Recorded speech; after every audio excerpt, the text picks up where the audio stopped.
Kalau tadi kita cerita tentang individu yang dia mencipta nama di promotion lain, kemudian menyertai WWE kan. Kali ini dia agak special.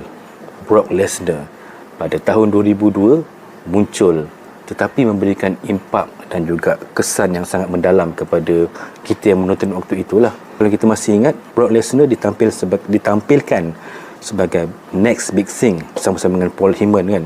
Muncul pada saya kira April 2002 kot, pasca WrestleMania season tahun tersebut.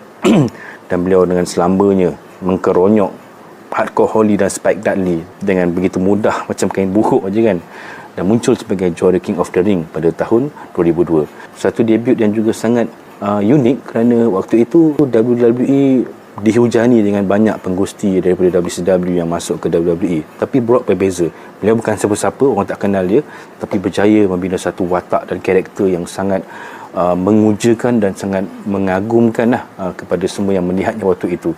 Dan perjalanan karier Brock Lesnar juga begitu cepat. Hanya dalam tempoh beberapa bulan terus diangkat sebagai juara WWE, sehinggalah ia ibarat menjadi macam culture shock pada Brock Lesnar jugalah, kerana semuanya berlangsung terlalu laju sehingga beliau rasa macam burn out, sangat penat, dan mengambil keputusan untuk meninggalkan WWE pada April 2000 tahun 2004 pasca perlawanannya dengan Bill Goldberg. Dan Brock Lesnar tak berhenti setakat itu. Setelah beliau berhenti dari WWE, beliau muncul di New Japan, hampir-hampir nak menyertai TNA Wrestling bersama Kurt Angle, dan akhirnya memilih untuk menjadi juara ataupun menjadi petarung di UFC sehingga diangkat sebagai juara.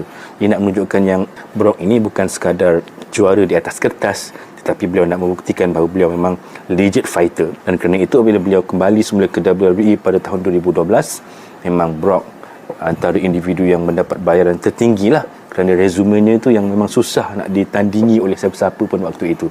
Dan itu walaupun beliau muncul hanya 3-4 kali saja setahun, tapi tetap antara mendapat bayaran tertinggi.